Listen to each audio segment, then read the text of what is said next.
நான் என்னுடைய உச்சத்தை விட்டுவிட்டு நான் அவ்வளவு வருமானத்தை விட்டுவிட்டு வானுவ வீட்டு வாசல எவன்டா நின்னா உன் வாட்ச்மேன் கூட நிக்கலையடா. இந்த கட்சி விட்டா இந்த கட்சி, இந்த கட்சி விட்டா இந்த கட்சிங்களே ஒரு 1/2 நூற்றாண்டுகளை கடந்துச்சு இந்த நிலம், இந்த மண்.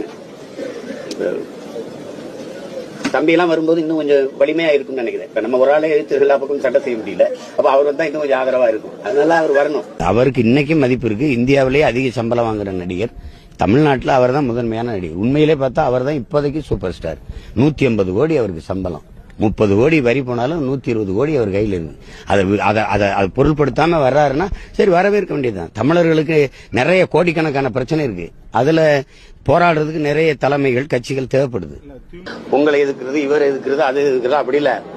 மாசத்தின் சொன்னதுதான், வன்முறையின் மீது தீராத காதல் கொண்ட மன நோயாளிகள் அல்ல நாங்கள். எல்லாரையும் எதுக்கணுங்கிற ஒரு பெரிய இது ஒரு மன நோயாளிகள் அல்ல நாங்கள். சரினா சரி, தவறுனா தவறு. அதுல தம்பி விஜய் வரட்டும், வாழ்த்தணும் தான் சொல்றேன். என்னுடைய அன்பு சகோதரன் அஜித்தும் ஐயா ரஜினிகாந்த் அவரும் தங்களுடைய புகழை வியாபாரம் செய்ய விரும்பவில்லை. யாரோ வர்றாங்க, வரட்டுமே, அவரு விஜய் வரட்டுமே. ரஜினிகாந்த் ஆதரிக்கிறீங்களா? ரஜினிகாந்துக்கு எனக்கும் சம்பந்தம் இல்ல. விஜய் என்னுடைய தம்பி. அவர் யாரையாரோ வந்து கட்சி ஆரம்பிக்கிறாங்க. அவர் வந்து கட்சி ஆரம்பிச்சா வரவேற்பு.